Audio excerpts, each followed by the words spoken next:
Hi, Andreas Galber, RTL2 Television. I have a question each for, sorry, here I am, for each of the Peters, if I may. Starting with Peter Moore, please.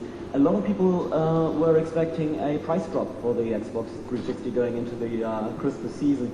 Are you really confident enough to go head-to-head with Sony and Nintendo without one? I mean, seeing that I think you had to retract from your original target of selling 10 million consoles by now? No, we haven't retracted. We're going to be 10 million consoles this holiday. I don't see any need. When I look at the content we have available, 160 games, the growth in arcade, the ability to deliver a broader digital entertainment experience with the HD DVD player, with what's going on right now with Xbox Live, with the price points that we have around the world, when you layer all that together, I don't see any reason right now, and we're certainly not announcing a price drop. I think the pricing conversations are going on at the other end of the spectrum, not at our end of the spectrum. So from our point of view, we think it's going to be content and exclusive content, and content that's going to be coming from our partners that's really going to drive sales this holiday, not price drops. And certainly, you know, with all of the action of the last 10 days of pricing uncertainty, I think we're the one brand that's very certain on our price point and the value proposition. Well put. And if I could ask you, please, can you give us a little bit more of an example of what we can expect from this new genre of games and movies? Because all I can imagine, perhaps playing the devil's advocate here, is something like Dragon's Lair, where you watch something for a few minutes, and then you have to press a button, and then you watch something for another few minutes. So if you can give us a bit more of a concrete example of what that will look like.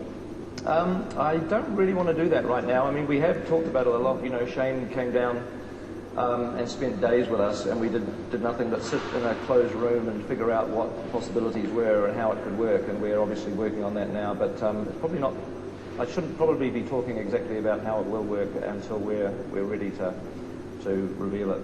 No, I think it's a great question. It's a fair question. I think it really speaks to the opportunity that we have in front of us and why this partnership is so important and why it's very different than anything that we've done in Microsoft Game Studios before. As Peter described, we know how to make core games. I think you saw great examples of the titles that we're producing for the core gamer. But the opportunity that exists for the industry as a whole, not just for Microsoft, but for the industry as a whole, is to make interactive entertainment a truly mass market form of entertainment. We're not there yet today. Many more people enjoy watching television, watching movies, reading books, etc., than they do enjoy interactive entertainment. And that's really the challenge that we've all signed up to try to conquer together. And I can think of no better way than trying to marry both the capabilities of the platform, Peter described it as a canvas, marry that with the unbelievable creative genius of Peter Jackson, and hopefully others who will follow, to try to create whatever that will be. And you know, someone's going to figure out what that secret sauce is. And when they do, I think we're going to really open up the opportunities in the marketplace for a whole new generation of people. No, I mean, for me, it's fantastically, you know, interesting because I know how to make films. Now, I can make good films and bad films, like anyone can, but nonetheless, there is a structure to it, there is a technique, and, I'm going to continue to make films because I love films.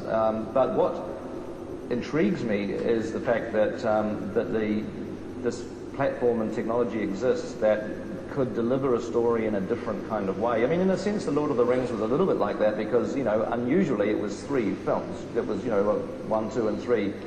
Combined 1 year apart to tell a story, and it needed to be 3 films. You couldn't have done it as a traditional film.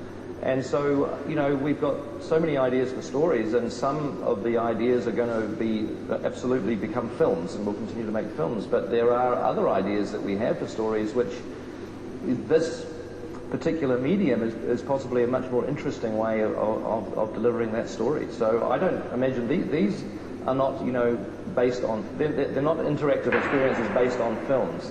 We're going to make either a film or one of these. You know what I mean? They're 2 different things.